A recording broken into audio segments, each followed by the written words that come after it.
summer of 2012, there was about 14 to 15 schools that were scheduled to, close down.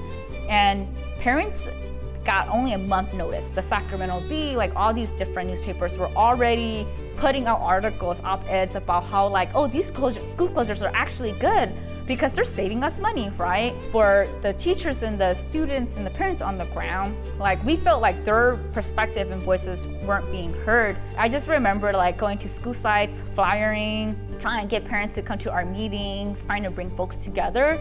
Even though we were Hmong, we realized that how diverse that area was, right? And that we needed to outreach much broader.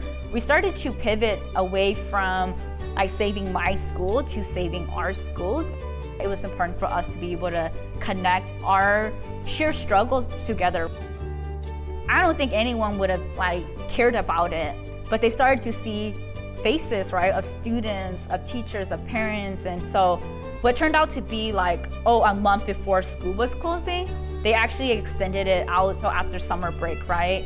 But I think a big lesson learned from this was why we need this organizing infrastructure. We need to build relationships with our elected officials. We need to build our base, right? And then I think just the sustainability of HIP's work, because at that time, everyone was a volunteer organizer, right? So after work, we will go to board meetings, stay there until 12 a.m., 1 a.m., and then try to find a food place to eat at before we headed home, right?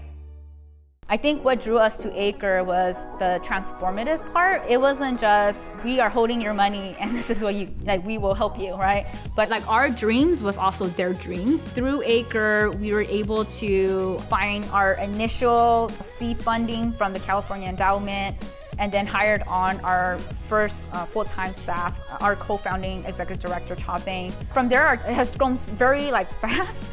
I think without Acre and CEA, we wouldn't be here.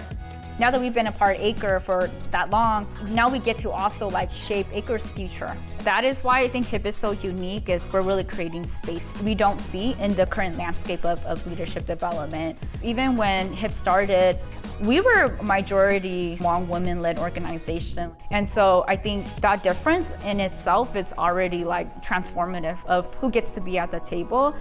I think part of HIP too is what does it look like having staff buy-in, having staff be able to share their thoughts and help us make those decisions collectively. I don't think folks come into HIP and think they're a leader, right? And so how do we start to cultivate that? We don't need a specific kind of person, but that everyone really has a place. How do we get folks to feel empowered that they can actually say something if they feel something is not right? Really being rooted in our values. I think that's always the premise that we start off with. Our progress can't be at the expense of other communities of color. I want to make sure that we can see what it is that we envision in HIP, in the next 10, 20 years too, right? And so if anything, it's just seeing how long CAA has lived makes me want HIP to also exist that long and what it takes to be able to get there.